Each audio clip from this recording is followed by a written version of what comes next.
Eh, es Karen, ¿verdad?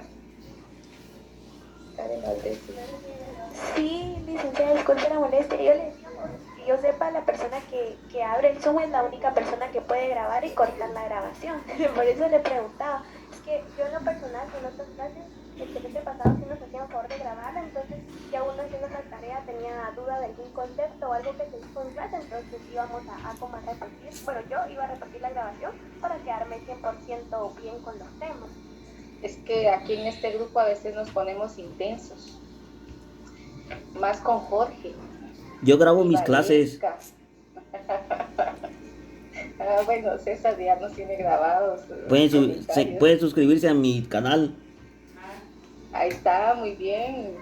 Mándenos el enlace, César. Bueno, ahí se los mando. Gracias. ¿Qué? Ok, vamos a darle aquí grabar. Sí, digo, Jorgito, ¿verdad? Ya se conectó Jorge porque vi que desde las 4 de la mañana estaba enviando el correo que se había conectado a la clase, pero ahorita no lo he visto. ¿Qué sexto? Vamos a ver. No. No lo tengo todavía. Dice que no está normal. Zuli, la extrañamos el semestre pasado.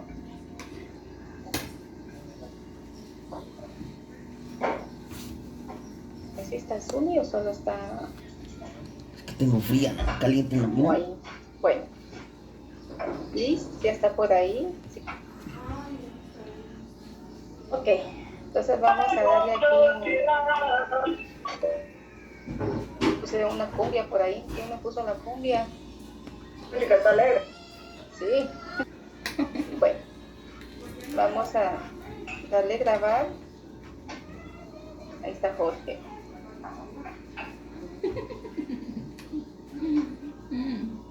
Recording in progress. Alright. Estamos grabando. Sí, ¿les aparece a ustedes que sí? Sí. Perfecto. Linda. Bueno, entonces, continuando en la temática de la semana pasada con la psicología y la psicología forense, hay una cantidad de conceptos o una inmensidad de conceptos que realmente me toca ir al diccionario. Hay un diccionario o hay varios diccionarios de psicología forense de los que hacemos uso nosotros para nuestra bibliografía. Y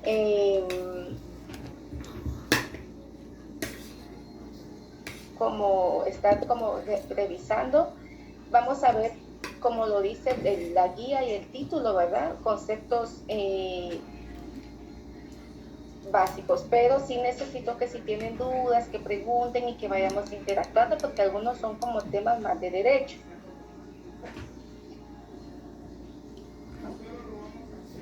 Bueno, la meta de aprendizaje es identificar con precisión los conceptos de la psicología forense y el derecho.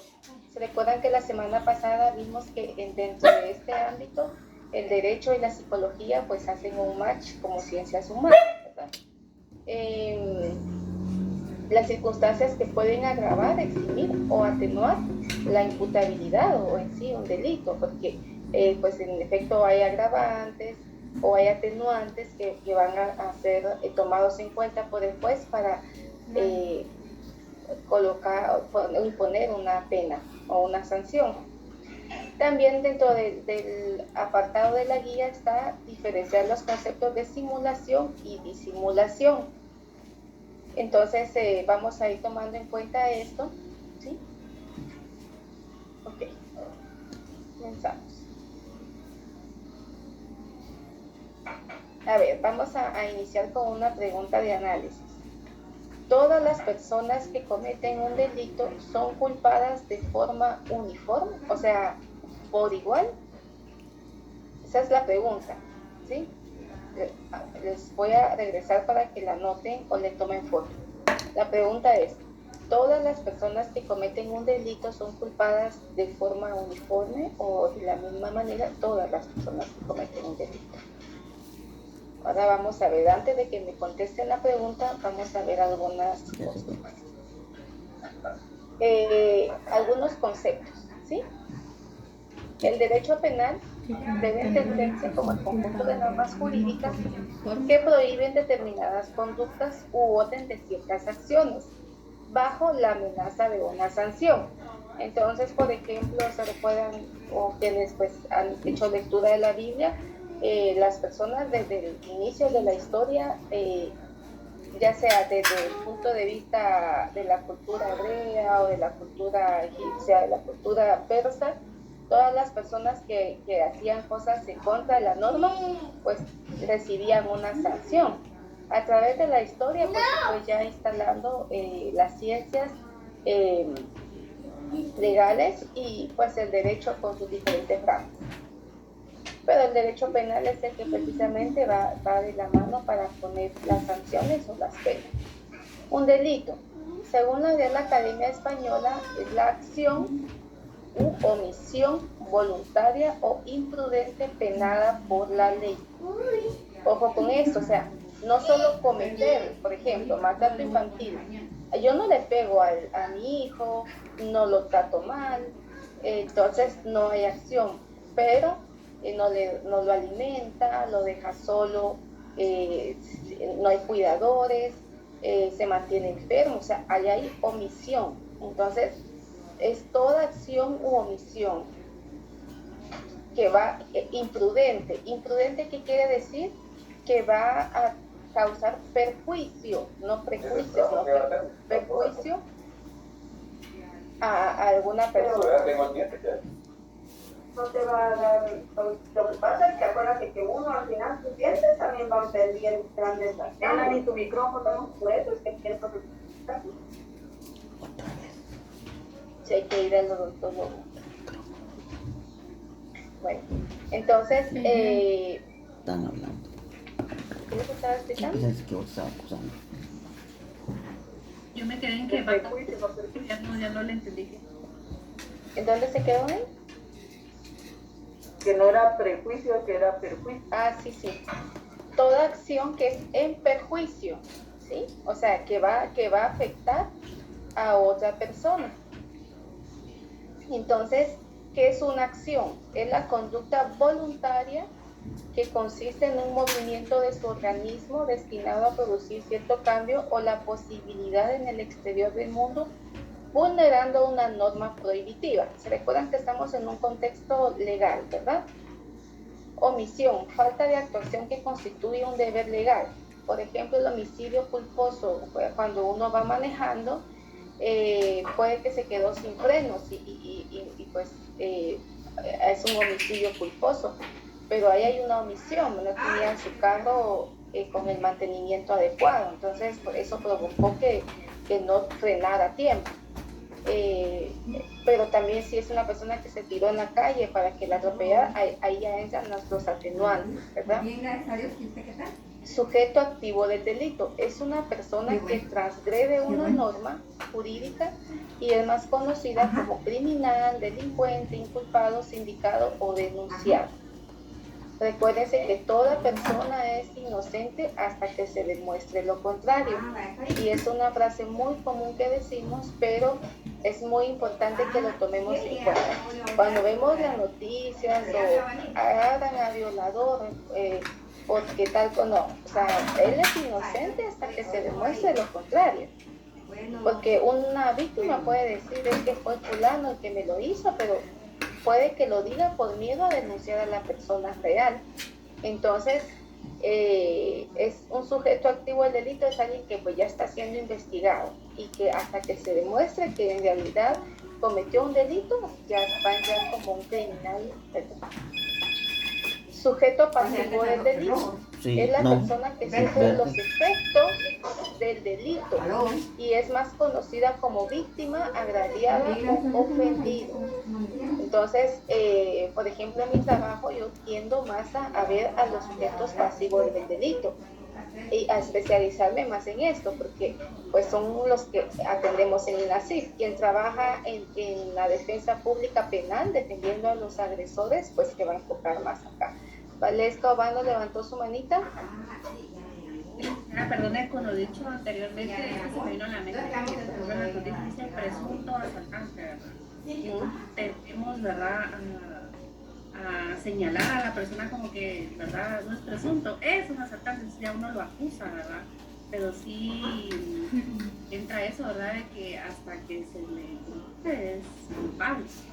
Exacto. Hasta entonces sí, porque va a haber todo un proceso de pruebas. El Ministerio Público es el encargado de presentar todos los medios de prueba el Ministerio Público es un agente persecutor, ¿verdad? Ellos van a dar persecución a toda denuncia, ya sea denuncia falsa, denuncia con intereses económicos, personales, laborales, ellos le van a dar persecución a todo.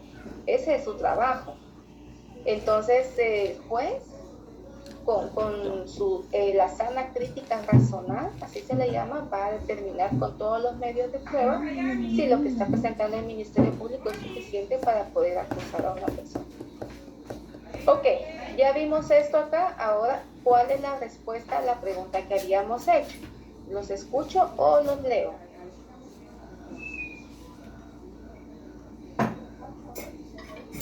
Licenciada, ¿Qué manda? yo pienso que no, o sea, no todas las personas tienen como que la misma,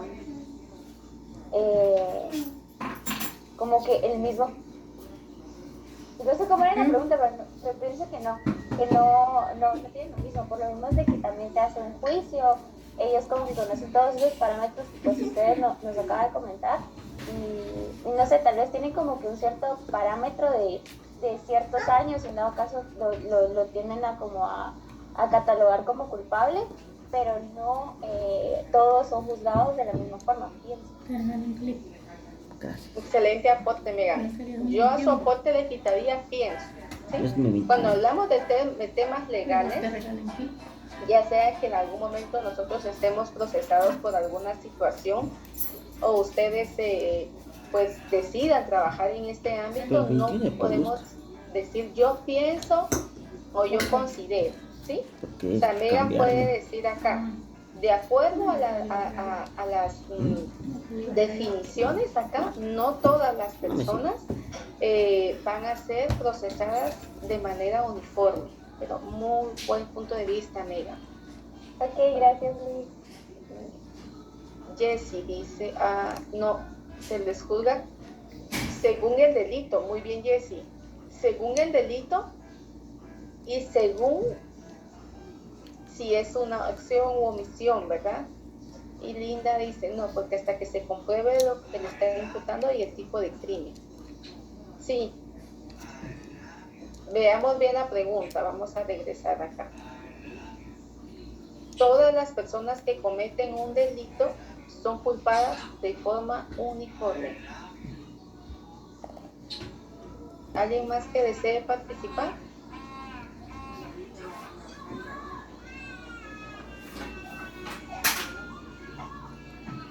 Licenciada, perdón, ¿cómo es la actividad? Es que me vi un poquito tarde. ¿Quién me habla?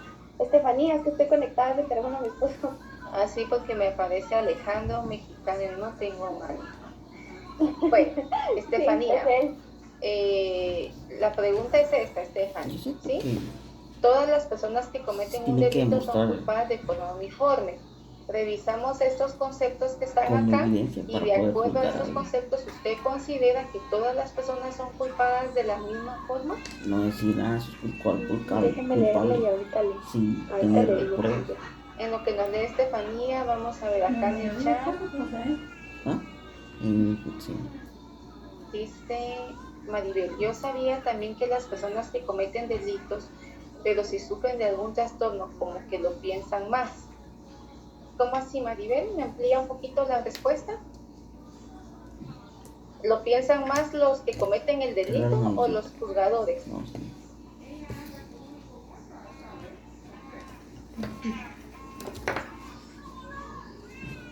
Muy bien. Sí, ese sería un atenuante, ¿verdad? Es un atenuante dentro de los medios. Entonces ya el abogado de la defensa presenta un dictamen psiquiátrico donde hay un trastorno mental. Cuando es ¿verdad? un- Es sí. de que Entonces, recuerden que lo vimos la semana pasada y también más adelante en el módulo 2 vemos ya detalladamente esto. Stephanie, ¿cómo va? Está difícil, licenciada, todavía no tengo. Pues vamos a respuesta. avanzar y si quiere ya en su casa revisa usted bien para no atrasar a sus compañeros, ¿le parece? Sí, está bien. Gracias. Bueno, acá tenemos la imputabilidad. Todas Ya las habíamos personas mencionado que cometen un algo de delito, esto la semana pasada, ¿sí? depende del Pero delito que es un sea tema todo. muy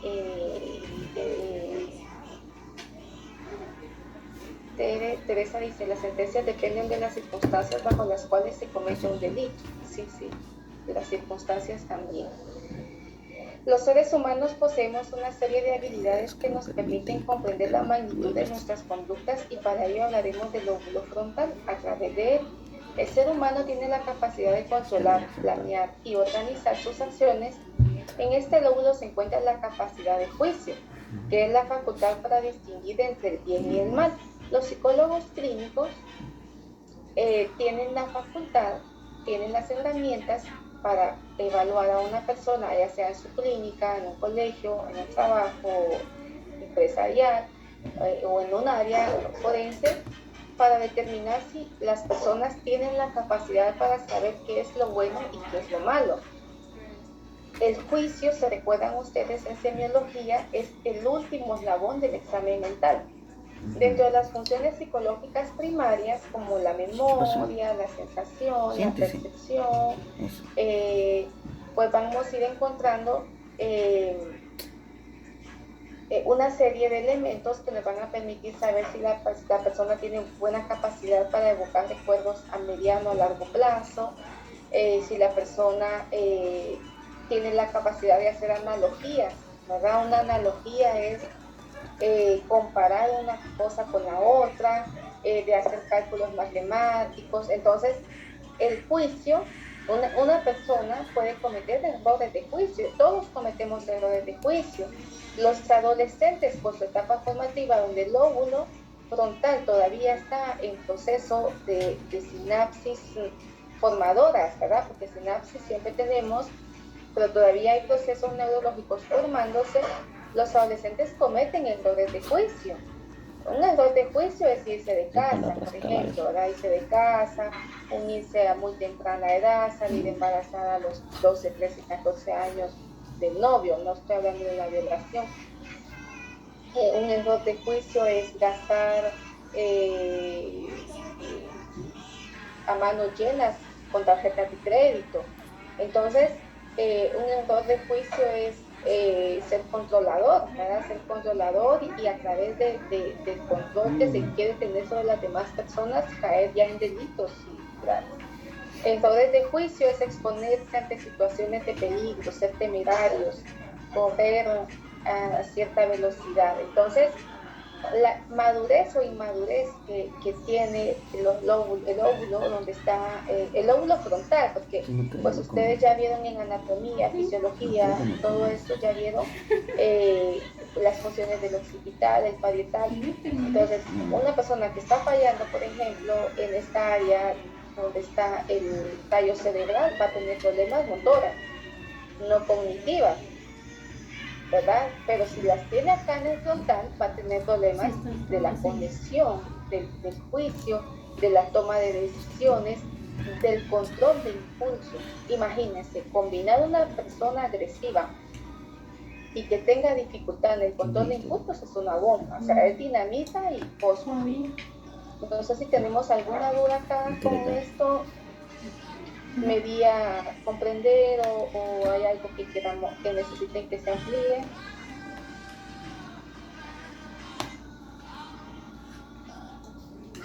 Claro, gracias. Bueno, en este ejercicio de poder saber las funciones, de poder recordarnos de las funciones primarias psicológicas, como psicólogos, porque se recuerdan que somos psicólogos, no somos abogados, la imputabilidad es la capacidad de una persona para actuar con voluntad y comprender de forma plena la acción que ejecuta. ¿Sí? Entonces, ustedes o nosotros los forenses respondemos, sí, en efecto, en libertad, se encuentra en pleno uso de sus facultades mentales y volitivas, tiene la capacidad de referir hechos que ha vivido y de transmitir sensaciones secundarias a los mismos. Entonces, la imputabilidad es la capacidad psíquica de comprender la magnitud de las acciones. ¿Sabe que lo que está haciendo es robar? Sí. ¿Sabía que en ese momento portar arma de fuego significaba que iba a matar a la persona? Sí. ¿Sabía que con un arma punzocortante como una navaja, un cuchillo, un arma hechiza, era para herir a la persona? Sí. O sea, la persona podía comprender lo que, hasta dónde podía ir. ¿Sabía que se podía ir preso? Sí. Pues de hecho muchos esposos le dicen a la mujer, llama a la policía, pues si de salir de la cárcel, así dicen. O la cárcel no come gente, ¿verdad? Entonces, la imputabilidad desde la psicología es evaluar a la persona para ver si tiene la capacidad para comprender hasta dónde llegan sus acciones.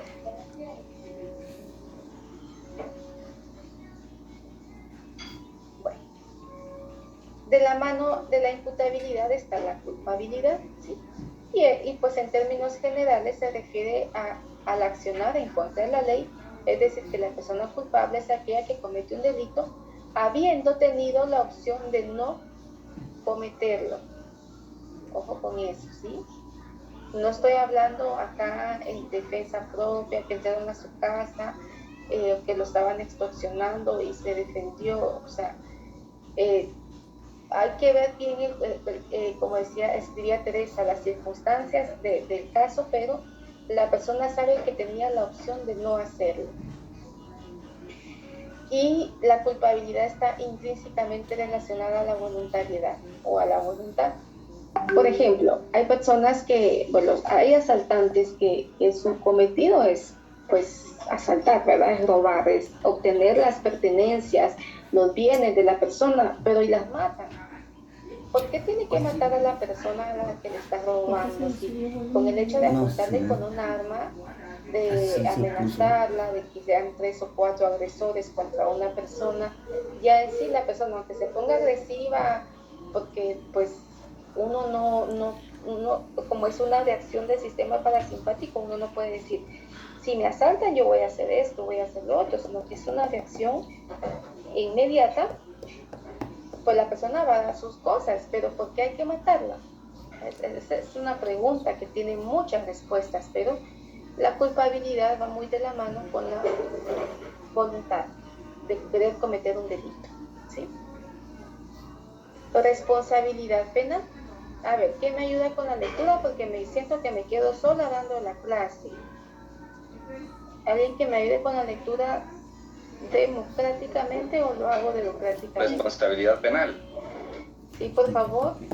Todo individuo que tiene la libertad psíquica de elegir entre el bien y el mal tiene la capacidad de rendir cuentas de sus actos. En el contexto legal es necesaria la conjugación de 3 condiciones para que una persona responda por un acto ilícito cometido, las cuales son: número 1, conocimiento de la norma; número 2, capacidad de juicio para distinguir entre el bien y el mal; y número 3, libertad de acción.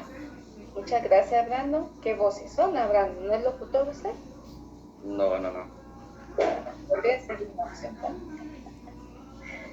Bueno, sí, la responsabilidad penal, para que una persona sea responsable penalmente, dice que no tenemos desconocimiento de la norma, ¿sí?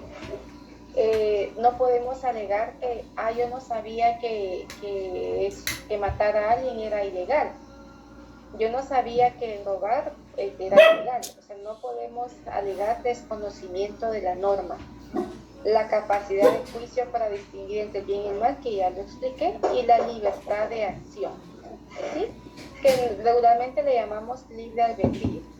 Tenemos siempre la libertad de elegir entre, pues, hacer o no hacer algo. Vamos a ver un ejemplo acá. Hombre de 34 años sin antecedentes de trastorno mental mata a sus padres con el objetivo de cobrar el dinero de un seguro de vida en el que él figuraba como beneficiario. ¿Sí? Tiene 34 años y no hay antecedentes de que padezca de esquizofrenia o algún tipo de trastorno. ¿Quién me ayuda con la lectura acá?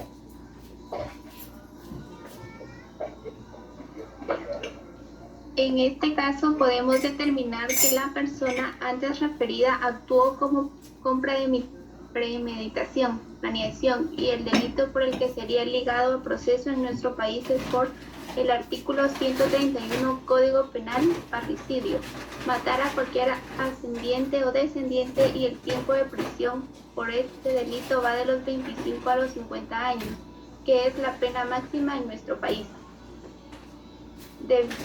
Debido a que tenía el conocimiento previo de que matar es un delito, no tenía un historial, desarrollo incompleto psíquico o historial de trastorno mental transitorio y pudo escoger entre matar o no a sus progenitores. Por lo tanto, puede enfrentar un proceso penal. Muchas gracias, Olimpia.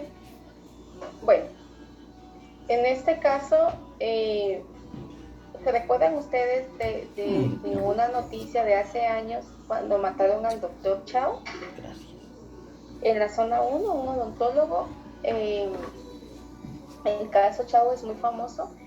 Viene el joven y entra a la casa y y el doctor tenía una pierna inmovilizada. O sea, no me recuerdo si se había caído, qué había pasado, tenía yeso en una pierna. Entonces viene el hijo, entra y acuchilla al papá. De hecho, en el croquis que vimos en criminología, en la habitación donde está el papá está al fondo de la casa, ¿verdad? Entonces, el croquis de la escena del crimen es lenta y el primero que mata, de acuerdo a la evidencia, es al papá. Regresa cuando el papá cuando está acuchillando al papá, la mamá escucha y va a ver qué es lo que está pasando. Y después de matar al papá, el joven viene y mata a la mamá. Entonces en la escena del crimen se ve el señor que está asesinado, a unos cuantos metros está la mamá, y luego él va y asesina a sus hermanos. Se determina que la cantidad de puñaladas que tenía la mamá y las hermanitas era mucho mayor al que tenía el papá y tenían los hermanos. Entonces,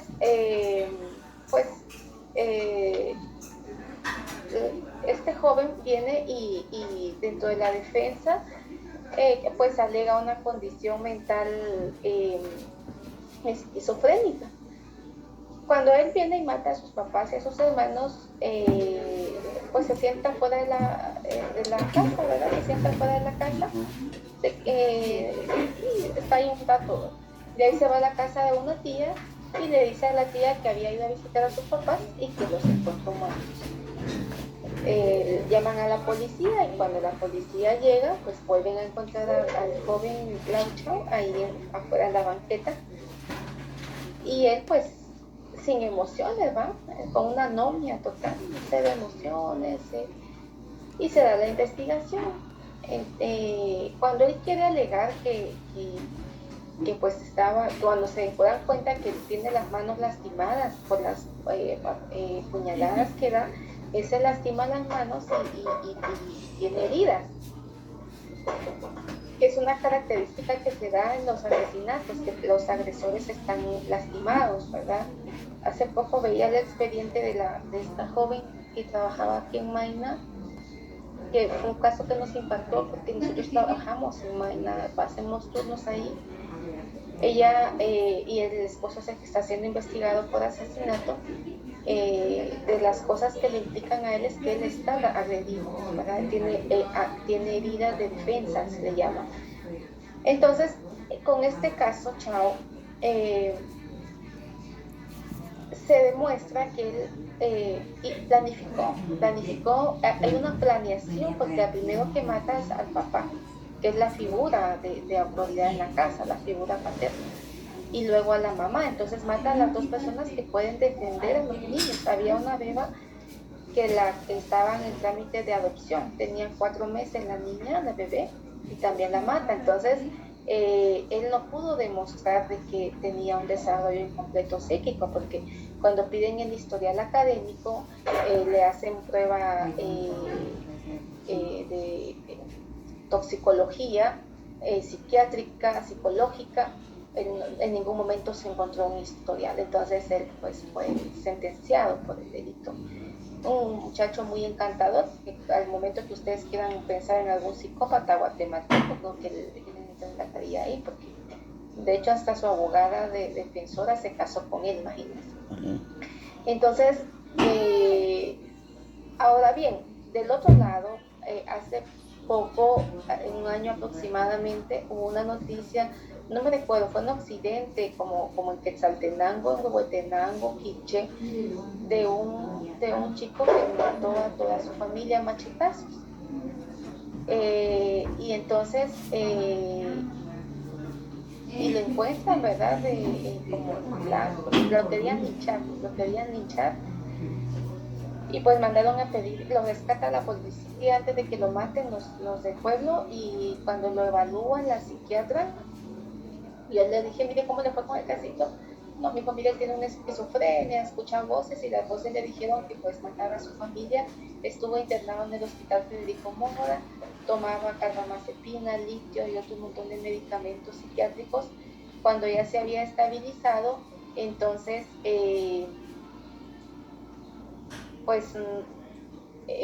lo sacaron del hospital, ¿verdad? Pero cuando las personas la sacan del hospital, dejan de tomar su medicamento y otra vez la etapa de recidiva termina y otra vez se psicotiza. O sea, tenemos dos extremos acá.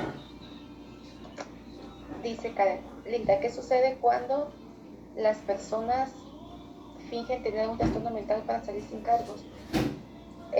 Bueno, como se determina que no tienen ningún trastorno mental, enfrentan una pena normal, ¿verdad? No es un agravante. Valesca, simulación, el del caso Chao, sí. Ahora en el caso de este señor que macheteó a su familia, que lo mató, no, él sí era un paciente psiquiátrico, estuvo hospitalizado, tomaba medicamento, pero había dejado de tomar su medicamento. No podían venirlo a traer al hospital, y cuando ya lo vieron que estaba más o menos bien, la familia entonces ya no le da tanto seguimiento al caso. Pero en el segundo caso no es simulación,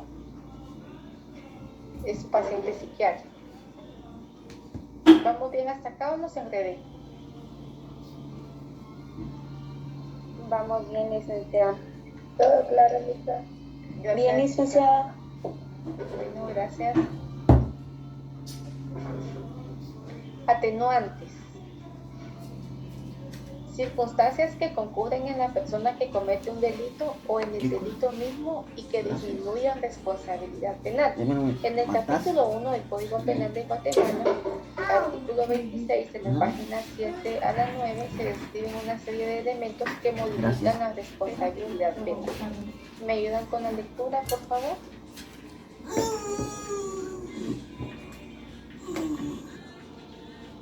Estiré.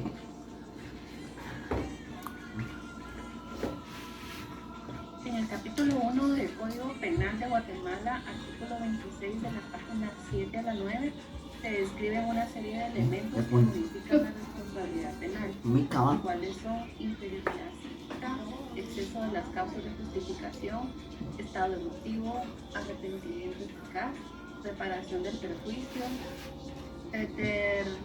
preterintencionalidad, presentación a la autoridad, confesión espontánea, ignorancia, dificultad de prever, provocación o amenaza, vindicación de ofensa, inculpabilidad incompleta, atenuantes por actitud. Gracias, Valesca.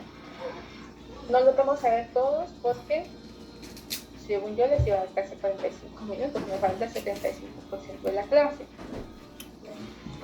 Pero un estado emotivo, que a los psicólogos nos van a preguntar: inferioridad psíquica, estado emotivo, ignorancia, ¿sí? hasta ahí entramos nosotros. Sí, este buen latino, Todo lo sí, demás todo lo es demás. del derecho. La inferioridad psíquica se refiere a la persona que no se encuentra en uso de sus facultades mentales, que ya lo explicábamos, a la voluntariedad.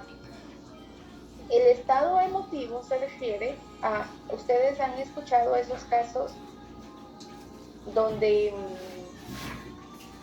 la persona como dice, es que mire, perdí el control y cuando sentí yo ya lo había hecho. Por ejemplo, alguien intenta robar a la casa de X persona y esta persona viene y le dispara al cliente a la casa.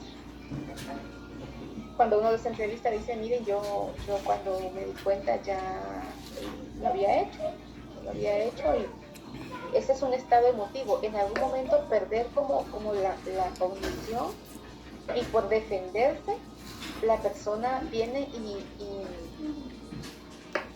y como que comete el delito. Yo he visto algunos casos, me dice la mamá, mire, yo entré y él estaba violando a mi hija. Entonces lo primero que yo vi era el cuchillo sobre la mesa y le metí el cuchillo. Entonces, de los casos que nos toca ir a evaluar a Santa Teresa son casos así. O viene y sí, casi siempre son mujeres que encontraron a su pareja, o al papá de la niña, o al padrastro abusando sexualmente, y cuando entran y ven eso, pues matan al agresor. Ese es un estado emotivo. ¿Sí? Y sirve como un atenuante, porque se comprueba, la niña declara que si el tipo la venía abusando desde hace tiempo, se da todo un proceso de investigación. Sí, como perder el control de impulsos, Karen, pero también emocionarse, si lo queremos llamar así. O sea, es tanto el enojo, la rabia que está viendo que están violando a su hija, o sea, y cómo parar eso, ¿verdad? Mujeres que han asesinado al esposo también. Dice, mire, eran tantas las veces que me golpeaba, esta vez yo ya estaba tirada en el suelo. Hubo un caso que vi de Suchitepeques y me dice, mire, me había botado 2 dientes, me los había ido a poner, esta vez me volvió a botar 2 dientes que yo me había puesto y cuando sentí, yo lo estaba apuñalando. O sea, no sé cómo pasó. Pasa también con el tema de las extorsiones, ¿verdad?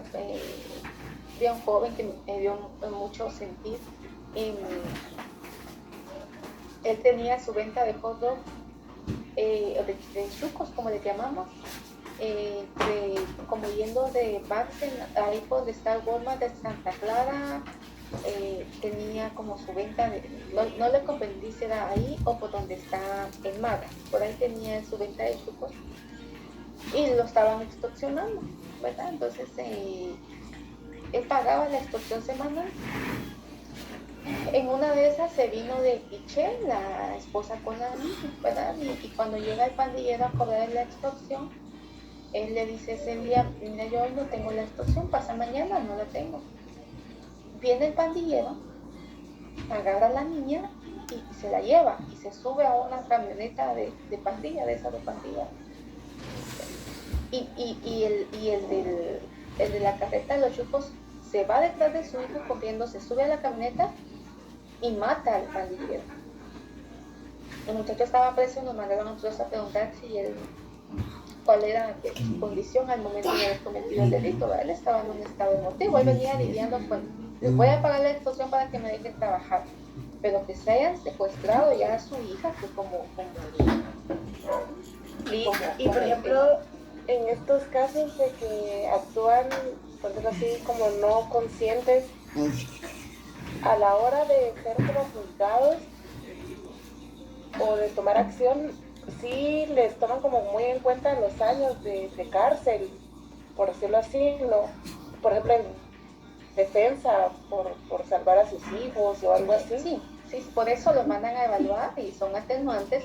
Por supuesto, hay toda una cadena de custodia y de proceso que hay que demostrarle al juez que son atenuantes, entonces es muy probable. Por ejemplo, este joven, creo que él lo dejaron, ya llevaba como 1 año preso, porque ya saben cómo es el sistema. Lo dejaron libre pagando una fianza, una multa diaria. Él no tenía para pagar una fianza de un solo, entonces pagaba una multa diaria y tenía que ir al juzgado a firmar semanal, forma semanal. Entonces, los atenuantes cuando son demostrados, sí cumplen su objetivo, ¿verdad? Disminuir la responsabilidad penal. Bueno, provocación o amenaza. Este es un ejemplo de un caso, siempre como un atenuante. Haber precedido inmediatamente de parte del ofendido, provocación o amenaza en proporción al delito. Capturan a un policía por dispararle en defensa propia a un supuesto pandillero que luego falleció. Acá tenemos la noticia. ¿Están viendo mi pantalla de la prensa libre? Sí, licenciada. Este es un caso que del año 2019, ¿verdad? Pues capturaron al policía y era defensa propia. Entonces, ¿alguien me ayuda aquí con la lectura? Solo acá, miren, donde dice Segura Mejía y luego hasta acá dice policía. Segura Mejía con un machete hirió al policía Irving Heraldo González Orellana, de 35 años. Luego intentó atacar al agente Giliberto Antonio Cetino Sandoval, y según el informe policial, este se defendió y disparó al agresor.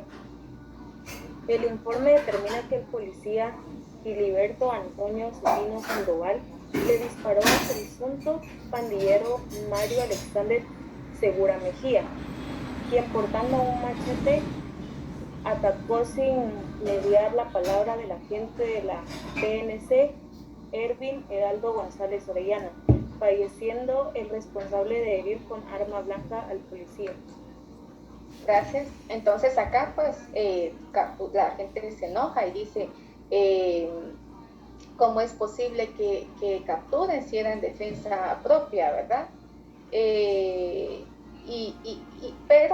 Pero pueden darse muchas situaciones. De hecho, lo que busca el sistema de justicia es no poner condenas en base a testimonios. O sea, solo el testimonio de que mire, esto fue lo que pasó, no ayuda, sino que tiene que demostrarse que así fue, con cámaras, con testigos, verificar si en efecto era pandillero, marero, o sea, se tiene que dar hasta que se demuestre que fue en defensa propia o por amenazas recibidas, van a dejarlo libre o le van a eximir de la pena o va a haber se va a considerar como un atenuante, ¿verdad? No dejen esto acá en papel.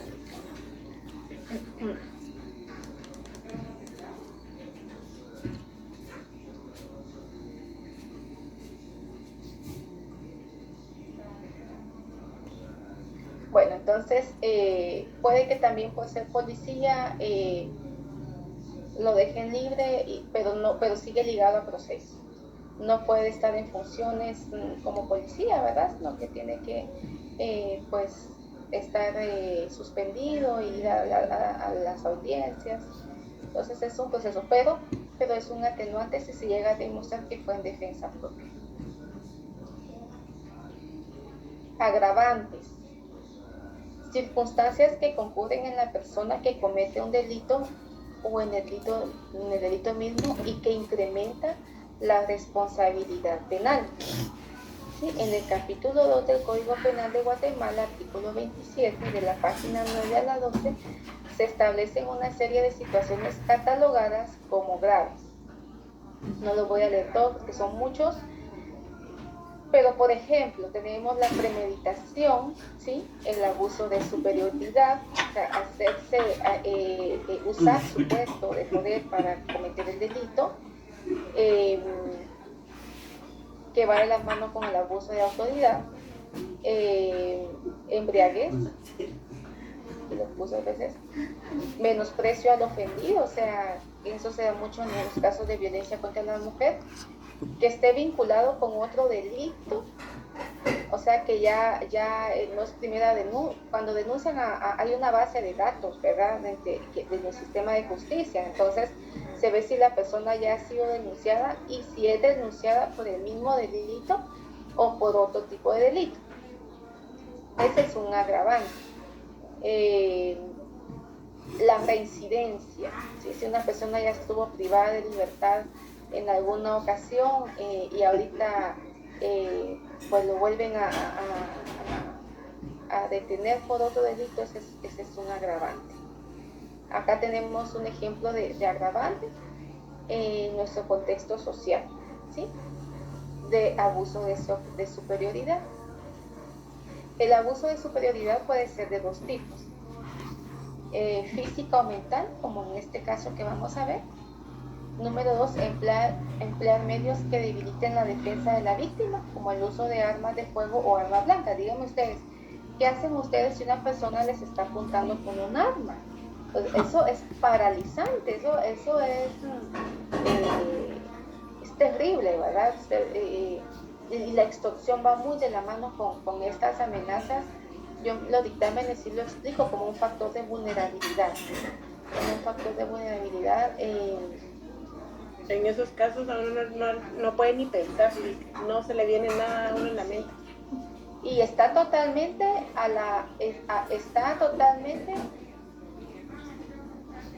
en las manos de la persona que tiene el arma. O sea, nada depende de usted, ¿verdad? No tiene control sobre la situación. Sin embargo, en este caso específicamente se identifican otras circunstancias que incrementan la responsabilidad penal en la ejecución del delito de violación, según el artículo 173 del Código Penal, mismo que es sancionado con prisión de 8 a 12 años. Los elementos contextuales que agravarán la pena son los siguientes: acción cometida por 2 o más personas, o sea, si fueron 2 o más abusadores, si hay familiaridad entre los implicados y la víctima, y la edad de la víctima. Veamos esta noticia. A mí no me gustan las noticias, les cuento. Voy preparando mi clase por la semana 5, les cuento, y me ha costado mucho porque les quiero poner algunos videitos, pero las noticias, esas feas amarillistas de cárceles, no me gustan porque generan morbo. Hay gente que tiene morbo y les gusta, pero no es mentalmente sano. Entonces estoy como buscándole algunas noticias no tan invasivas. Bueno, ¿me ayudan con la lectura, por favor? Jorge, no lo he escuchado. Jorge, ¿está por ahí? ¿Está despierto?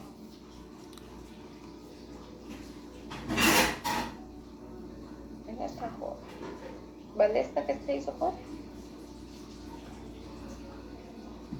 Ahí anda, creo que anda ahí ocupado con su familia.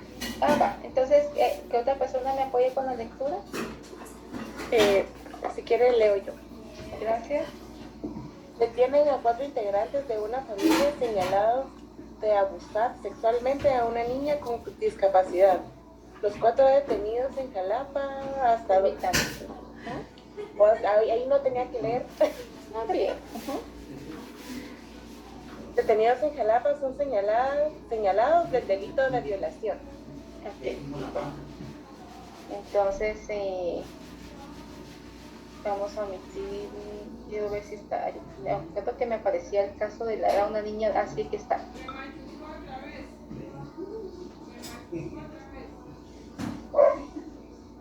Acá todos son señalados, por favor, Valesca. Aquí. Todos son señalados del delito de violación, según las órdenes de capturas giradas por el Juzgado de Primera Instancia Penal de Narratividad y Delitos contra el ambiente de Jalapa. Las capturas se efectuaron en seguimiento a la investigación de este caso, en la que la víctima es una niña de 12 años.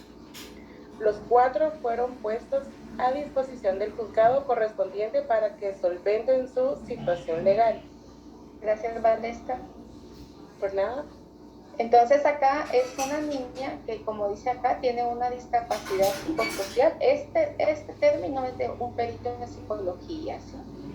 O de un psicólogo clínico, porque él es quien pudo haber determinado que había una discapacidad. ¿Qué podría ser una discapacidad psicosocial? A ver.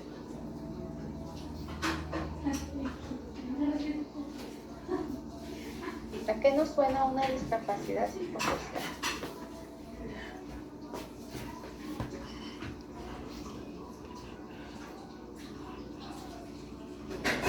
Quizá una persona que tiene dificultad para relacionarse con los que le rodean. Ajá. Sí, es una persona que va a tener dificultad para percibir el mundo de una manera real, es una discapacidad mental. Entonces, cuando ustedes evalúan a una niña o a un niño, desde que entra a su clínica, de acuerdo a su vestimenta, una deficiencia mental también, muy bien, María Teresa. Entonces, desde que la niña entra a su clínica, ustedes la ven cómo viste, cómo se sienta, dificultad para realizar las actividades cotidianas, excelente punto, excelente punto. Entonces, ustedes van viendo cómo se desenvuelve la niña, ¿verdad?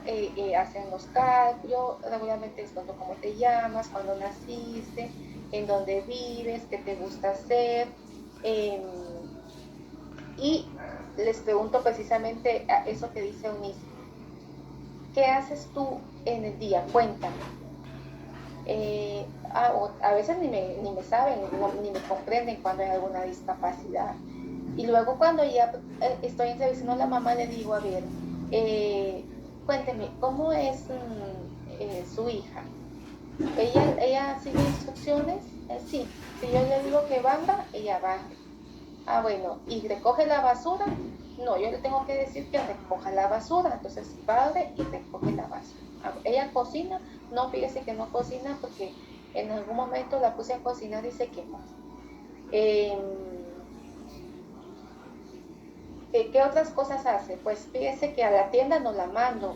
La única vez que la mandé a la tienda fue cuando le pasó esto, que la abusaron. Entonces yo no la mandaba a la tienda ese día, era temprano, entonces dije yo que vaya rapidito a comprar el frijol o el arroz. Y su hija, ¿cómo le ha ido en el estudio? Pues fíjese que ella repitió primero y segundo.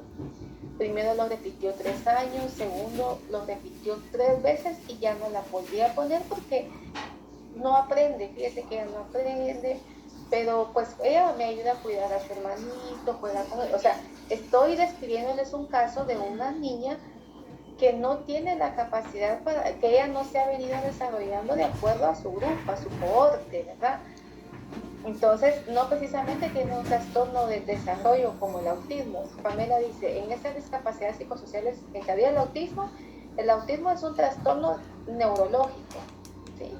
Donde están en efecto las habilidades sociales no existen.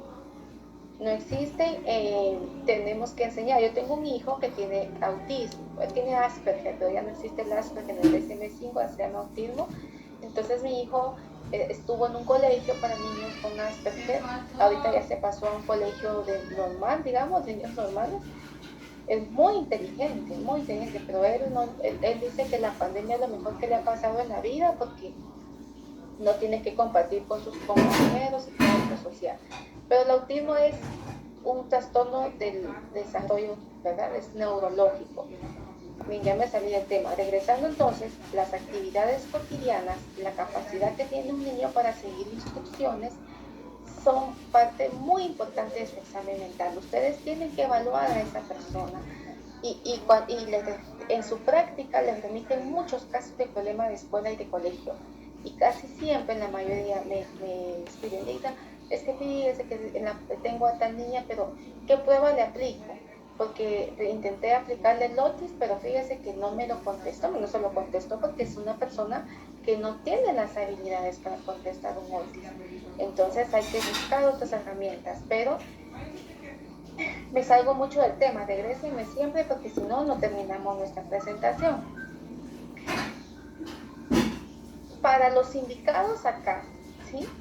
El que esta niña tenga una discapacidad mental va a ser un agravante. Aunado a que son 4, ¿sí?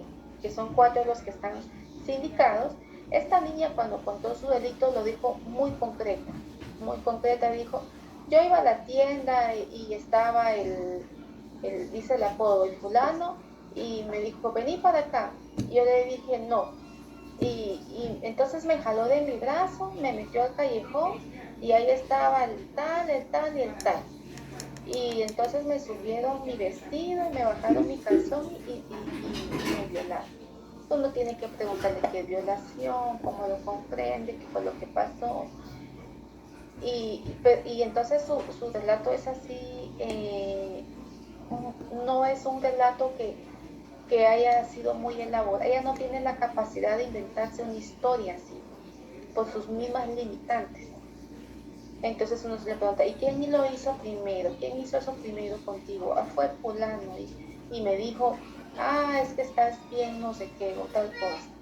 ¿Y quién siguió después? O sea, son relatos muy auténticos, muy simples, muy esperados para la capacidad cognitiva de la niña.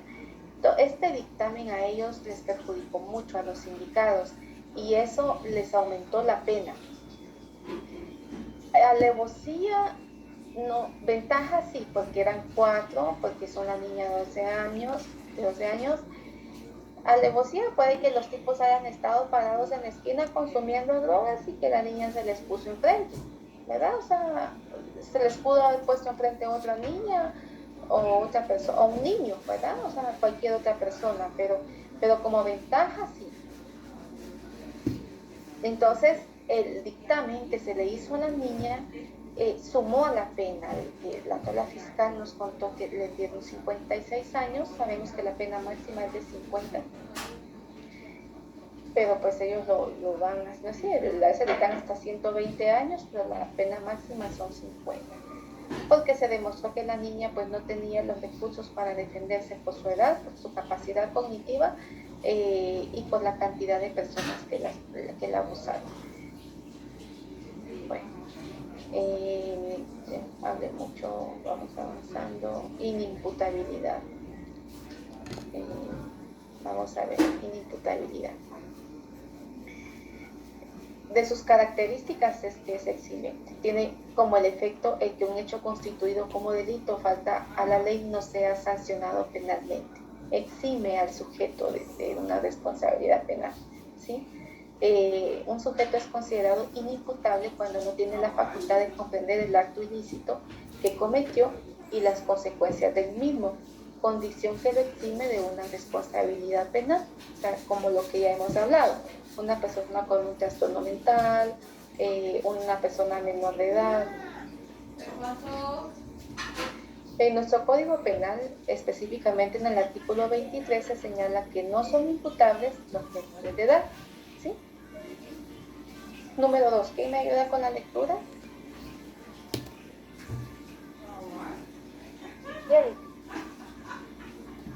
Quien en el momento de la acción u omisión no posea alguna enfermedad mental de desarrollo psíquico incompleto o retardado o de trastorno mental transitorio, la capacidad de comprender el carácter ilícito del hecho o de determinarse de acuerdo con esta comprensión, salvo que el trastorno mental transitorio haya sido buscado de propósito por el agente.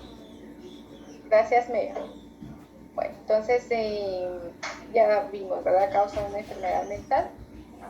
El documento dice retardo de trastorno mental, ahora le llamamos discapacidad intelectual. Ahora bien, es muy importante tomar en cuenta que tiene que demostrarse. Esto tiene que demostrarse por los expertos, ¿sí?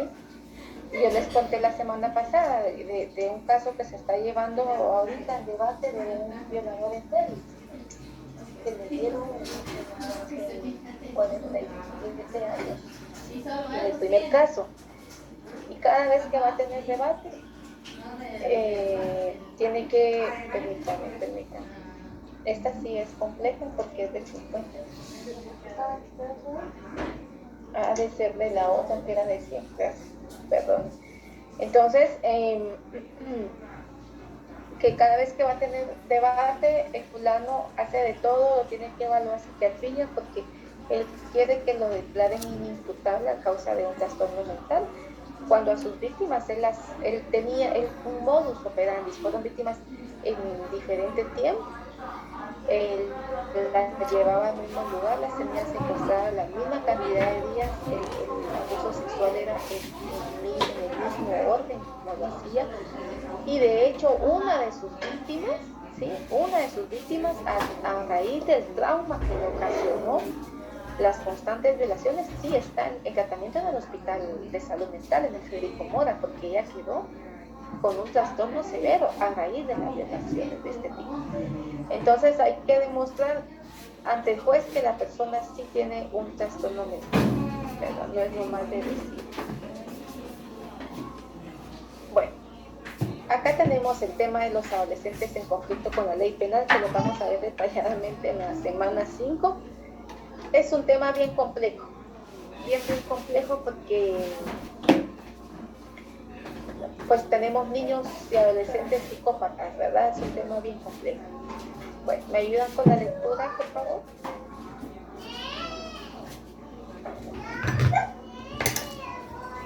Perdonen que ahí están expresó.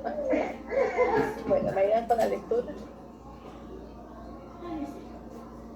En el artículo 569 de la Ley de Protección Integral de la Niñez y Adolescencia, los adolescentes a partir de 14 años a 17 años, a quienes se les atribuye alguna transgresión a la ley penal, tendrán derecho a ser representados en el ejercicio de su defensa, y si el adolescente es señalado como culpable, debe recibir una amonestación que va desde el arresto domiciliario hasta la internación en un centro de, no puedo ver lo demás, en un centro de privación para su rehabilitación. ¿Usted no puede verlo? Yo sí lo veo acá, se ve completa la pantalla. ¿No? Bueno, de hecho a los menores de edad no se les llama cárceles ni sentencias, ¿verdad? Son centros de privación para su rehabilitación. No sé por qué le sale incompleta la pantalla. Cuido de que sí se vea bien. Voy a revisar qué pasa. Pero yo se la puedo ver bien, o sea, a mí se me pasa. Y entonces son ustedes, no soy yo. Bueno, entonces la privación de libertad es el último ratio, se le llama, ¿verdad? Se busca que los adolescentes no sean privados de libertad porque pues van a aprender más acerca del delito en los centros de privación. Lo vamos a ver detenidamente ya con algunas leyes internacionales y la ley PINA también.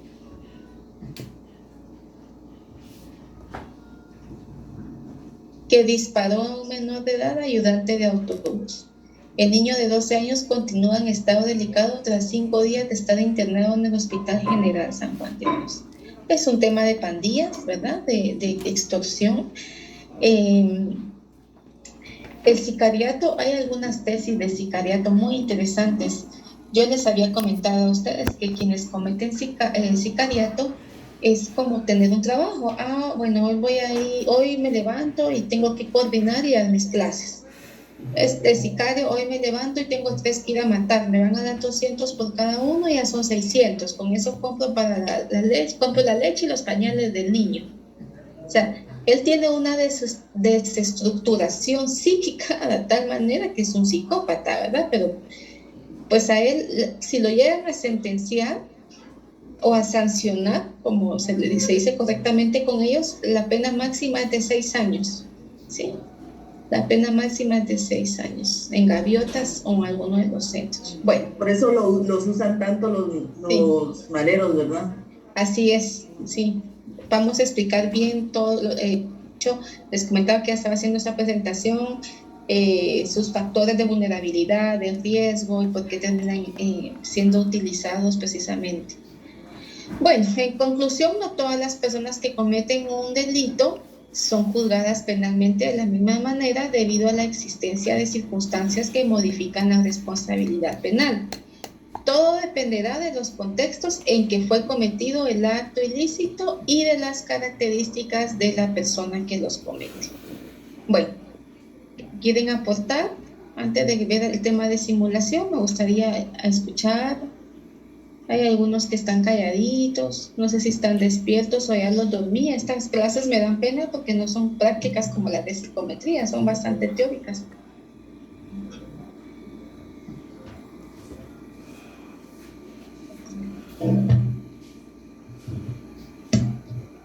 Ahora comprendo por qué los docentes hacen su ruleta con los nombres para irlos obligando a participar. Ahí es que eso de los temas de derechos es como muy enredados, Valesca, ¿no? Muy enredados, más con mi hermana es abogada, yo le decía, ay no, cuando ella se ponía a leer todos los códigos y todo se lo tiene que quedar tal al pie de la letra y no sé.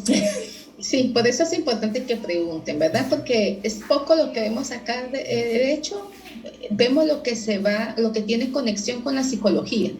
Por eso es muy importante que ustedes pregunten para que no se aprendan el artículo, sino que sepan asociarlo. En qué momento, cuando ustedes vean un caso, por ejemplo, si les pongo que analicen un caso, ustedes pueden decir, este caso tiene atenuante, ¿no? Porque un atenuante es una circunstancia que hace que la persona tenga menos responsabilidad penal.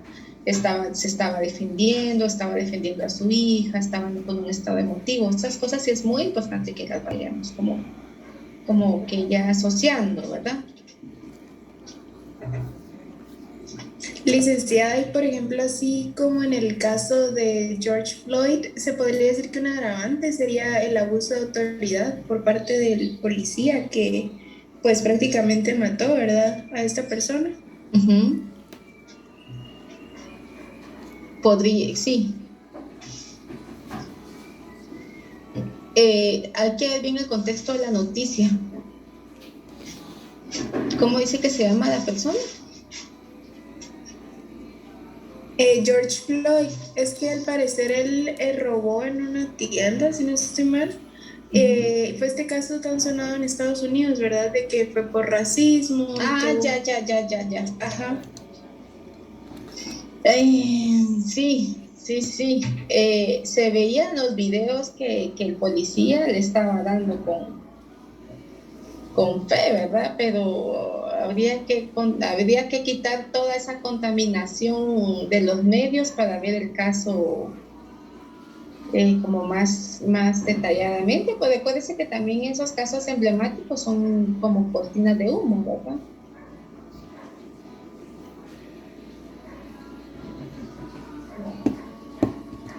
Disculpa una pregunta. Uh-huh. Yo escuché que usted estaba mencionando lo que era un psicópata, pero yo he escuchado que hay también sociópatas. Y yo quería saber si tenía bien el concepto, porque yo que sepa, un psicópata sí se le nota que tiene como esa disfunción funcional, ¿verdad?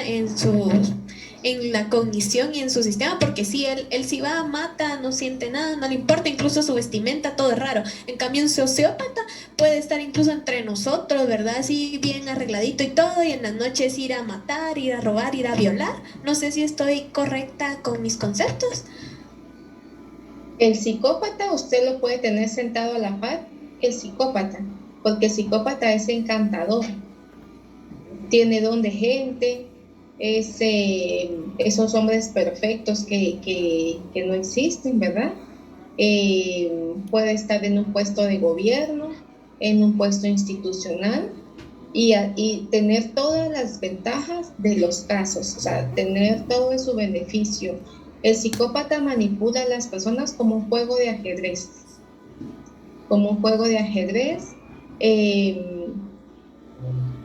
Hay psicópatas de cuello blanco, hay psicópatas diferentes tipos, ¿verdad?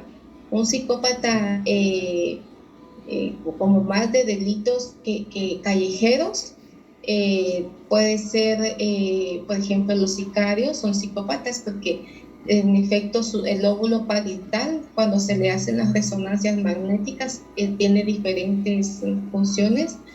Pero no se le va a notar. Este joven puede ir en el bus junto con los demás, no se le nota, ¿verdad? El sociópata es más desordenado. El sociópata es regularmente el que viste como pandillero, el que se tatúa, el que es capturado muchas veces porque no se da cuenta que comete los delitos cerca de la estación de la subestación de la policía. El sociópata es más desordenado y es más común en Guatemala.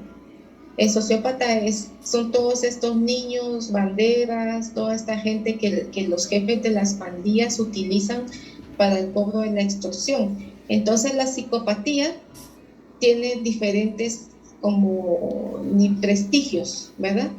El psicópata es muy estructurado, muy estructurado. De repente este sicario que mató al niño, lo mató porque estaba haciendo un distractor, porque su jefe de la mara le dijo, ve y matas a este porque en ese momento vamos a ir a cometer otro delito más grave. Entonces, o si matas a alguien y te vas preso, vas a pasar a ser homie, por ejemplo. Los homies son ya los que tienen un nivel más alto, uno de los niveles altos en la pandilla.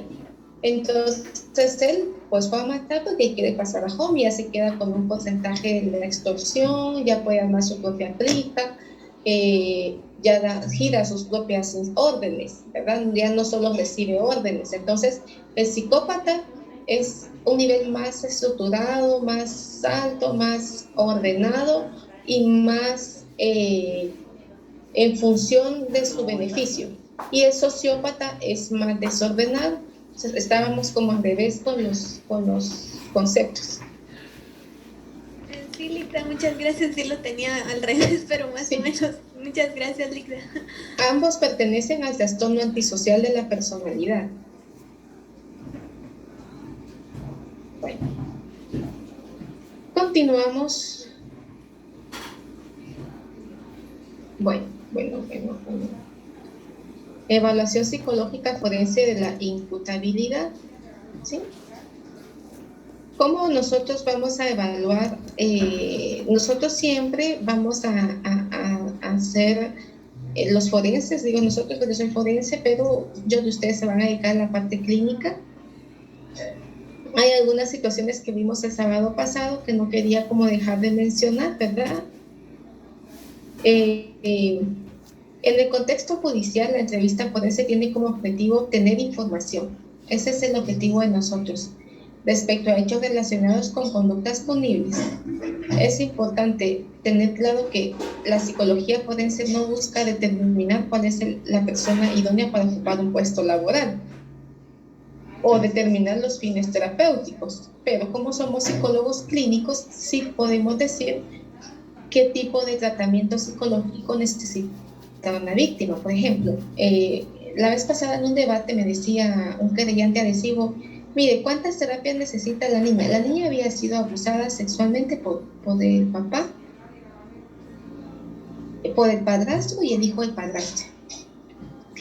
Entonces, ¿será que con 8 sesiones la niña se le va a quitar el daño psicológico? Se le decía, mire, esta niña nunca va a volver a ser la misma que era antes de la violación.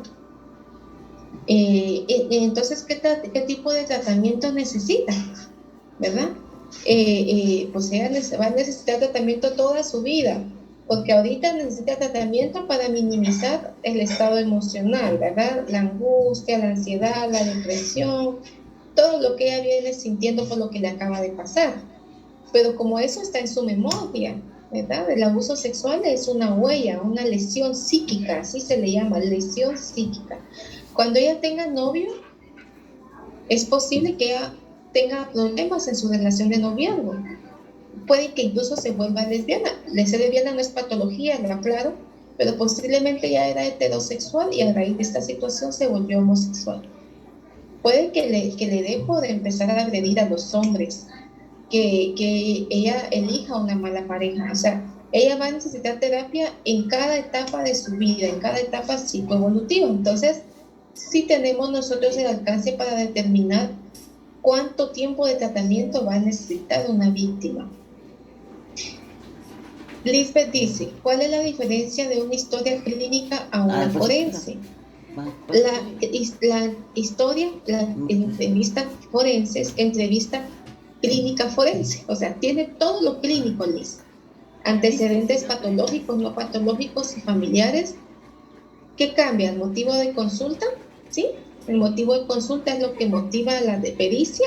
Yo les voy a enseñar una entrevista forense de INASIF. No se las puedo compartir porque me sancionan, pero sí se las voy a enseñar y les voy a enseñar un dictamen pericial. Le voy a quitar el nombre de la víctima y les voy a enseñar uno de una víctima y uno de un agresor. Entonces, antecedentes de médicos, psicológicos, psiquiátricos, sexuales, si es menor de edad, antecedentes de psicodesarrollo, de cuántos meses nació, si fue parto natural, cesárea, o sea, todo lo clínico, ¿sí? Del delito, ese es el motivo de consulta. ¿Qué motiva la pericia? Todo, la narración. Después de escuchar todos sus antecedentes y toda su estructura familiar, ya le preguntamos acerca del delito y su estado psicológico a raíz del delito. O sea, ese delito, ¿cómo le ha afectado psicológicamente, conductual y socialmente? ¿Sí? Y que entonces la entrevista es eso, aparte es el dictamen, la entrevista es, se pregunta todo lo clínico, todos los antecedentes clínicos y se pregunta el motivo legal por el que está en la evaluación. Igual pasa con los sindicados, ¿verdad? Porque principalmente que buscan cómo buscar desatenuantes y eso también les hacen una historia exhaustiva. Si son violadores, quieren saber si ellos los violaron para justificar que por eso lo hacen. En la entrevista forense no se pretende ayudar al testigo, víctima o acusado. Se busca analizar y evaluar la probabilidad que tenga el relato de ser verídico, ¿sí? No veracidad, ¿sí? Esta veracidad no hace referencia al criterio de certeza con respecto a la verdad o el engaño en un relato, sino que se enfoca en la probabilidad de lo creíble en un testimonio. El psicólogo forense debe tener ciertas habilidades que le permitan realizar una adecuada apreciación del caso a evaluar, entre las cuales se pueden mencionar las siguientes: capacidad de escucha, ¿sí? Hay personas que uno dice, cuénteme, un día le contó toda su vida, bueno, y cuénteme qué fue lo que pasó con este caso. Previo a eso, nosotros ya vimos el expediente en la mayoría de los casos, pero uno les tiene que preguntar a ellos qué fue lo que pasó. Y la gente, mire, es que ese día yo iba para la tienda, iba a comprar leche, pero fíjese que yo soy alérgica a la lactosa, entonces iba a comprar leche lactosada. Y no había, entonces me fui a la otra, o sea, uno está así como, señora, llevo 2 horas escuchándola, necesito que me cuente, pero uno tiene que escuchar a la persona porque ese su pensamiento circunstancial es parte de su examen mental, ¿verdad? Entonces, si es tipo Jacqueline Díaz, que empieza a hablar de una cosa y termina hablando de otra, imagínense hacerme a mí una evaluación psicológica, pues me cuesta aterrizar, ¿verdad? Entonces, capacidad para escuchar a la persona, ¿sí? Y a veces uno le dice, mire, necesito que por favor, por fines legales, me cuente qué fue lo que le hicieron. Sí, pero para que yo le cuente eso, tengo que contarle todo eso, que cuente. Entonces, más si a veces son profesionales los que entrevistamos como abogados, ¿verdad? Son más complejos. Entonces, flexibilidad, ¿sí? Integridad. Nosotros manejamos idoneidad. Yo para ir a un debate tengo que tener idoneidad. Si yo soy una persona que ha cometido delitos, he perdido mi idoneidad para ir a debate. Objetividad, autocontrol, sagacidad, planeación y verificación. El método empleado es la entrevista semiestructurada, la cual facilita el acercamiento con el examinado y a través de la que se obtiene la información requerida para los fines forenses. Por ejemplo, en INASIF, el Departamento Técnico Científico de INASIF aprobó una entrevista semiestructurada clínica forense. En el Instituto de la Defensa Pública Penal, ellos tienen una entrevista semiestructurada autorizada por el departamento que corresponde. Lo que va a ir, miren, va a ser las mismas preguntas, lo que va a cambiar es el orden y los objetivos de la misma, pero todas lo que buscan es recabar información de la persona. Otro instrumento importante es el examen del estado mental. Bueno, según autores, el examen del estado mental se centra en los hechos observables más que en la información histórica. Nosotros estamos haciendo una evaluación de la expresión y de lo que dice, tanto el lenguaje verbal como expresivo. Bueno, esto ya lo conocen ustedes, ¿verdad? ¿Qué es lo que contiene el examen mental?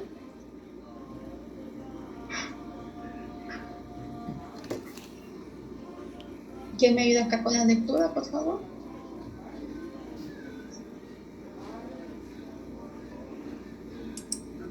En la evaluación psicológica forense se hace un despliegue de protocolos, técnicas e instrumentos de evaluación psicológica que respondan a las necesidades de la labor encomendada a través de recursos idóneos que cumplan con tal fin. Estos deben hacer parte de una planeación previa de dicho procedimiento con miras a responder a la pregunta judicial dependiendo de diferentes variables como edad del evaluado, condición dentro del proceso, tipo de proceso, constructos psicológicos a evaluar, entre otros. Gracias. Entonces, debemos responder siempre a la pregunta judicial, ¿sí? Cuando estamos entrenando a los peritos en inasible y le preguntaste tal cosa, no, eso no le pregunté. Bueno, era muy importante que tú preguntes esta situación porque tenemos que agotar todas las dudas que nos surjan de un caso, ¿verdad? Las historias de las víctimas y de los delitos tienen muchas cosas en común, muchas cosas. Las violaciones, el maltrato infantil, la violencia contra la mujer, cuando nosotros nos vamos entrenando tienen muchas cosas en común.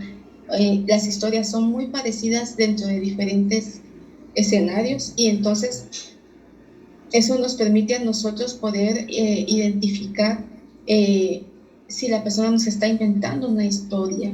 Si hay señoras que están denunciando la infidelidad del esposo y miren, nos da mucha pena porque vemos que le duele la infidelidad del esposo, pero eso no es penal. No es penal, entonces sí tenemos que estar como muy conectados con lo que tenemos que responder al sistema de justicia. El psicólogo forense va a ir a debate con el juez, con el MP y lo que les había mencionado, entonces debe de respetar todos los procesos y las etapas que van a estar dentro de la institución para poder responder de una forma que comprenda al juez. El juez no es psicólogo. Entonces muchas veces cuando uno termina su debate, el juez le dice, perito, ¿usted me puede aclarar porque dijo tal cosa y luego dijo otra? Tenemos que aclararle al juez, ¿verdad? Bueno, acá hay algunas etapas que pues, pueden ver más detalladamente. Voy a ir avanzando, ¿sí?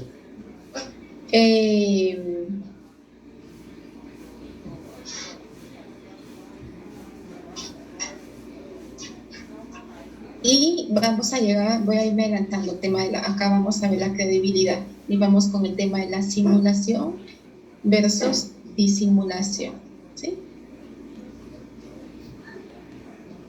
La simulación consiste en aparentar, producir o intensificar signos, síndromes de enfermedad o síntomas patológicos con una intención claramente beneficiosa para el simulador. O sea que el simulador muchas veces sentándose está uno explicándole el consentimiento, que hay camas, ya está llorando. Entonces, ¿por qué está llorando si solo le estoy explicando qué es lo que va a pasar? O dice, mire, es que a mí me pasa esto y me pasa lo otro. O sea, se ve que va muy documentada o que está exacerbando sus síntomas. Piensa que no le vamos a creer. En un momento yo soy un poco confrontativa, entonces le digo, mire, ¿por qué usted dice que le pasó esto, pero que siente todo este tipo de situaciones en su vida? ¿De veras la siente o pasa algo que usted pueda estar ahorita exagerando algo? Así es que me dijeron que si yo no lloraba no me iban a creer. O sea, hay gente, hay fiscales que le dicen, usted tiene que llorar en frente del psicólogo porque si no, no le cree. Eso no es cierto. Eso no es cierto. Hay víctimas que están disociadas, que no pueden ni llorar. Hay gente que le dice, mire, yo ni he podido llorar. O sea, estoy como en shock, ¿verdad? Entonces, ese es el tema de disimulación. Consiste en el intento por parte del enfermo mental de ocultar su sintomatología, ¿sí? Se manifiestan los delirantes querulantes. ¿Ya habían escuchado esta palabra, querulantes? No. No. Son personas que ponen denuncias por todo, ¿sí? que denuncian todo. Es que fíjese que me tocaba, es que fíjese que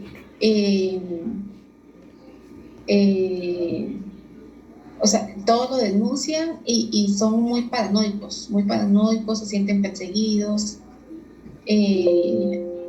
Hay muchas denuncias por el tema de cirugías. También es que yo me fui a hacer una abdominoplastía, pero me dejaron algo adentro, o desde que me hicieron eso me pasa esto al otro, y están denunciando al médico. Y los delirantes es lo típico, ¿verdad? Que como en los casos de las mujeres que denuncian infidelidad, entonces ellos en realidad, a estos pacientes lo que tienen es un trastorno mental. Entonces uno los va evaluando, y fíjense que ellos hacen el esfuerzo por funcionar muy bien, cuentan una historia bastante lógica, y cuando uno empieza a ya hacer algún interrogatorio se pierden, y ya se les empieza a notar el problema del paranoico o el problema del delirante. Es que como está comprometido el pensamiento y el afecto, ustedes le creen. Yo le creo. Yo me recuerdo que yo tuve a una paciente del hospital Federico Mora que me contó que un doctor y un enfermero le habían pegado. Miren, estuve a punto de darle que le creía. Me decía, algo hay en esta señora que no escuchaba el relato y lo volvía a escuchar, leía el dictamen y lo volvía a leer. Esta señora tiene algo que yo no identifiqué que tenía la señora. Y dije, no, la voy a mandar a que psiquiatría la evalúe, porque esta señora o es delirante, o si en realidad le pasó todo eso. Pero miren, la señora, muy creíble su historia, muy afectada. O sea, a partir de que me pasó eso, yo tengo sobresaltos, me despierto asustada, sueño con el doctor, sueño que me va a despedir porque era enfermera. Y miren, la psiquiatra le diagnosticó un trastorno delirante. Si yo le hubiera dado a ella credibilidad del relato, me hubiera metido en un camote tremendo, como en otros que me he metido, pero es como, hay que tener mucho cuidado, ¿sí? Sí. Bueno, acá tenemos como un poco más explicado, ¿sí?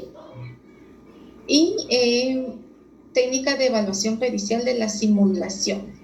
Bueno, lo primero que tenemos es la entrevista, es semiestructurada, lo que ya explicamos, ¿sí? Pero tenemos un test que explora como aparte de la entrevista y de lo que nosotros observamos y de la observación y todo lo que tenemos, porque hay algo que tenemos que tomar en cuenta, que hay relatos poco permeables a la lógica. Ustedes pueden decir, pero no es lógico que le haya pasado esto si sucedió tal cosa tal día, y dice que esto le pasó hace 2 años, pero viene a denunciar ahora por tal cosa. O sea, ¿por qué no denunció hace 2 años? Situaciones así. Entonces, utilizamos un test, ¿sí? Acá hay algunos tips. Esto lo aprendemos nosotros en el entrenamiento de la simulación en la Universidad del Valle. Entonces ahí nos dieron como más detenidamente algunas técnicas para poder evaluar miradas, expresiones, el tono de la voz, la velocidad de la voz. Son como tips que pueden ver más detalladamente en su presentación. Voy avanzando porque ya se me fue el tiempo y llegamos a las pruebas psicométricas, ¿sí? Y acá les puse una que es como muy utilizada, se llama SIMS, y nosotros aplicamos el SIMS cuando en efecto sospechamos que la persona está simulando, ¿sí? Y el SIMS viene y lo que hace es identificar si la persona está fingiendo baja inteligencia. Hay personas que se quieren hacer las tontas, ¿verdad? Así como, es que yo no comprendo esto, no sé qué es lo otro, ¿verdad? Entonces detecta si la persona quiere mostrar una baja inteligencia, si la persona quiere fingir un trastorno neuropsicológico o psicopatológico. Tiene 5 escalas, es una preciosidad de test. Entonces, las personas si están fingiendo depresión y ansiedad. También hay otro test que se llama LSB-50. El LSB-50 evalúa todos los síntomas que a ustedes les genera. Por ejemplo, a alguno de ustedes les dio COVID o les dio COVID a alguien de su familia. Entonces, ahorita hay estudios que indican que el COVID da estrés postraumático y que deja ansiedad. Entonces ustedes vienen y se sienten como muy afectados desde que les dio COVID a algún familiar. El LSD-50 tiene una serie de síntomas que identifica qué síntomas precisamente, valga la redundancia, tienen ustedes a raíz de este evento estresante. Entonces, o de este evento negativo. Pero el DSM-50 tiene una escala de magnificación o de minimización de síntomas. Entonces, yo en lo personal, si evalúo a Valesca y sale que Valesca está magnificando sus síntomas, le aplico el SIMS, porque en el SIMS voy a identificar qué síntomas son los que está magnificando. Entonces, con todo esto, yo ya coloco en mi dictamen, un dictamen que les voy a enseñar de una persona que se quería hacer pasar por víctima y me estaba mintiendo. Y el test me dio el plus de lo que yo había identificado con la evaluación pericial. Bueno, elementos a tomar en cuenta para sospechar de una posible simulación, ¿sí? Y tenemos acá falta de colaboración durante la evaluación diagnóstica o exceso de colaboración, ¿verdad? Incoherencia, invalidez o falta de fiabilidad en los resultados de las diversas pruebas de personalidad que se les ha administrado. Incoherencia en los síntomas de la enfermedad que presenta el sujeto. Simulan síntomas aislados de una enfermedad porque desconocen el síndrome completo. O sea, ellos están simulando lo que creen que es. Petición por parte del fiscal de una pena o sanción grave ante un delito cometido. Petición por parte de la defensa de una indemnización que represente una cantidad importante de dinero, ¿sí? Entonces, y si en el fondo del tema o del delito existen fuertes sumas de dinero o de beneficios que están en juego, el patrimonio de la familia, los terrenos. El tema de los terrenos les comentaba que es así bien complejo porque tenemos que identificar si en efecto si hubo violencia en el tema de los terrenos. Bueno, me vine un poco rápido al final porque ya se nos fue el tiempo. No sé si están despiertos o están dormidos. Quisiera escucharlos. ¿Qué dudas tienen? ¿Qué aportaciones? ¿Qué les parecieron los temas? ¿Vamos como asimilando la información? ¿O perciben que no? ¿O cambiamos de modalidad? ¿Cómo perciben ustedes esto? Todo bien. Vamos, yo en lo personal voy asimilando bien ahí con la meta y la ilusión de llegar a ser psicóloga forense. Bienvenida al gremio. Tenía una duda, no sé si me voy a salir un poco del tema o es relacionado. Por ejemplo, hay personas de que para dar un relato cuentan todos los detalles y hay otras que son 3, 4 palabras y ¡pum! Ya dijeron todo. O sea, ¿en qué consiste eso? ¿Cómo podemos, o en lo personal, cómo puedo como indagar más en eso? Cuando la persona como que es muy reservada, que no expresa mucho. Sí, 3 o 4 palabras a usted no le sirven de nada, ¿verdad? No va a tener información para hacer su análisis. Entonces es importante que cuando vamos a hacer la pericia, independientemente del ámbito, yo les hablo mucho de INASIF porque yo trabajo en INASIF, pero también pues he compartido con compañeros de la defensa, con los maestrandos, tengo alumnos en la maestría que son de diferentes instituciones. Entonces, independientemente de donde esté el psicólogo forense, siempre le va a decir a la persona desde el inicio: yo necesito que usted sea colaboradora, que me brinde la información que yo necesito para poder analizar su caso. Si la persona está renuente a hablar, es concreta, de pocas palabras, si no me quiere dar información y detalles, yo en lo personal, ya que el día, yo sí le digo: Olimpia, lo siento, pero usted no quiere hablarme. Percibo que usted está incómoda, que es muy reservada y que no me está ampliando información de la que yo necesito. En ese sentido, le pregunto: ¿desea que sigamos con la evaluación para poder ampliar el tema o prefiere que yo responda al juez de que usted no quiere colaborar? O sea, sea, eso hago yo. Y si les digo, si usted ya está acá, hagamos la entrevista, pregunten, respóndame a las preguntas, o si algo no me comprende. O sea, yo trato como de motivarlo a que me hable, o de motivarlo. Por supuesto, con los niños es diferente, ¿verdad? Pero con las personas adultas sí, pues yo las motivo. Y como no son entrevistas obligatorias, ¿verdad? Son voluntarias. Van con orden de juez, pero uno les explica ahí que si no quiere evaluarse, uno le responde al juez de que no quiere evaluarse. Muy bien, gracias. Sí, porque va a necesitar bastante información para analizar su caso.